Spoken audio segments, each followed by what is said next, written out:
Alright, let's talk about something that's got the entertainment world buzzing, the 2026 Oscars performer lineup. But honestly, this isn't just about who's singing what, it's a window into the cultural zeitgeist of the moment.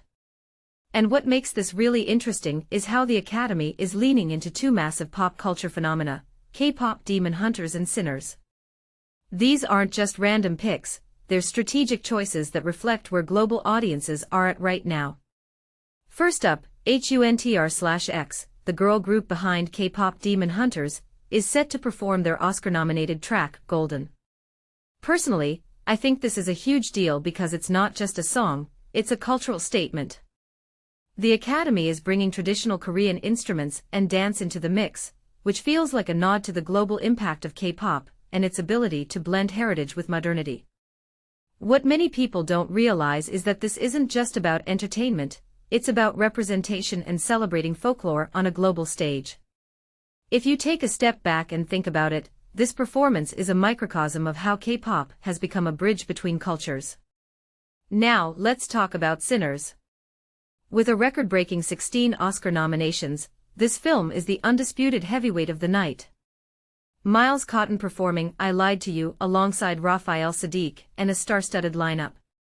That's not just a performance, that's an event. What this really suggests is that the Academy is doubling down on films that tackle complex, morally gray narratives. Sinners isn't just a movie, it's a conversation starter, and its dominance at the Oscars highlights how audiences are craving stories that challenge them. One thing that immediately stands out is the contrast between these two acts. HUNTR/X represents the global, high-energy, culturally fusionary side of entertainment, while Sinners brings a more introspective, gritty, and star-driven approach. In my opinion, this lineup is a deliberate play to appeal to both the international audience and the traditional Oscar viewership.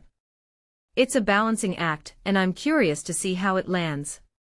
What's also fascinating is the broader trend here. The Oscars have been under fire for years for being out of touch, but this lineup feels like a conscious effort to stay relevant. By spotlighting a K-pop phenomenon and a record-breaking drama, the Academy is acknowledging the diverse tastes of today's audience. From my perspective, this is less about the awards themselves and more about the Oscars trying to reclaim their position as the ultimate cultural event. Lastly, let's not forget the hosting duties falling to Conan O'Brien again. Personally, I think he's a safe bet, reliable, funny, and capable of navigating the unpredictability of live TV. But with such a high-stakes lineup, I can't help but wonder if the Academy missed an opportunity to bring in a fresher, more edgy host to match the energy of the performers. So here's my closing thought. The 2026 Oscars aren't just about awarding trophies, they're a reflection of where we are as a global audience.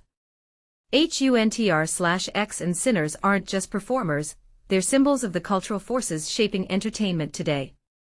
And as we tune in, we're not just watching a show, we're witnessing a moment. What do you think?